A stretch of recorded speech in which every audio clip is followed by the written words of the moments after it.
Jabir bin Hayyan, जिन्हें मगरिब में जीबर के नाम से जाना जाता है, कीमिया के बानी के तौर पर याद किए जाते हैं।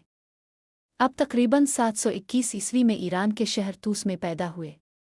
अब ऐसे दौर में परवान चढ़े जब इस्लामी दुनिया में इल्म, फ़लसफ़ा और साइंस का उरूज था। जाबिर बिन हयान के वालिद एक हकीम और दवासाज थे। बचपन ही से जाबिर को तिब और कीमिया की दुनिया से शनासाई हासिल हुई। उनकी फितरी तजस्सुस ने उन्हें जल्द ही अशिया की तब्दीली और मादों के खवास को समझने का शौक़ दिलाया।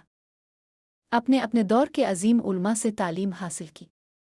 उनके असातिज़ा में इमाम जफ़र अल-सादिक़ भी शामिल थे, जिन्होंने उनकी सोच पर गहरा असर डाला और उन्हें ये सिखाया कि दीन और साइंस एक दूसरे के मुखालिफ नहीं बल्कि एक दूसरे के मुआविन है। ये रहनुमाई जाबिर के लिए ज़िंदगी भर का उसूल बन गई। जाबिर बिन हयान ने अपनी ज़िंदगी तजर्बात के लिए वक्फ कर दी। इससे पहले के मुफक्रीन ज़्यादातर नज़रियात पर इक्तिफ़ा करते थे, मगर जाबिर ने अमली तजर्बात को सबसे ज़्यादा अहमियत दी। वो समझते थे कि हकीकी इल्म सिर्फ मुशाहिदा, आज़माइश और तजर्बा से हासिल हो सकता है। यही तरीक़ा उन्हें साइंसी तहक़ीक़ के बानियों में शामिल करता है। अपनी तजर्बागाह में जाबिर ने मदनियात, पौधों और हैवानी अज्जा पर तहक़ीक़ की। उन्होंने कशीद, बिलौर साज़ी, तसीद और फ़िल्ट्रेशन जैसे तरीक़ों पर काम किया। ये सब तरीक़े आज भी कीमिया में इस्तेमाल होते हैं। उन्होंने सल्फ्यूरिक एसिड, नाइट्रिक एसिड और हाइड्रोक्लोरिक एसिड जैसे तेज़ाबों के बारे में भी तहक़ीक़ की और उनकी ख़ुसूसियात को बयान किया, वो भी सदियों पहले। जाबिर बिन हयान की कीमिया और इल्म की खिदमात बहुत वसी थीं। उन्होंने सैकड़ों किताबें लिखीं, अगरचे सब महफूज नहीं रहीं।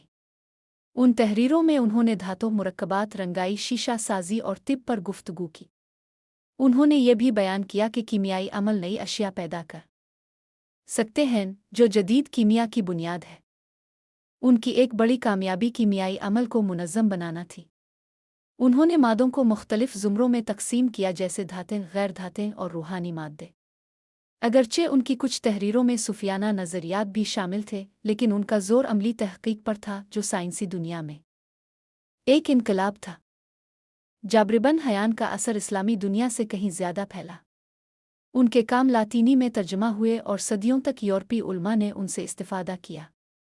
बहुत से मुअर्रिख़ीन उन्हें जदीद साइंसी तहक़ीक़ की बुनियाद रखने वाला करार देते हैं। शोहरत के बावजूद जाबिर बिन हयान ने निहायत सादा ज़िंदगी गुजारी। वो यकीन रखते थे कि साइंस को इंसानियत की खिदमत करनी चाहिए और अल्लाह की तख्लीक की हिकमत को समझने का ज़रिया होना चाहिए। उनका ये इम्तिज़ाज साइंस, फ़लसफ़ा और रूहानियत आज भी लोगों को मुतासिर करता है। जाबिर बिन हयान तकरीबन 815 ईस्वी में वफ़ात पा गए।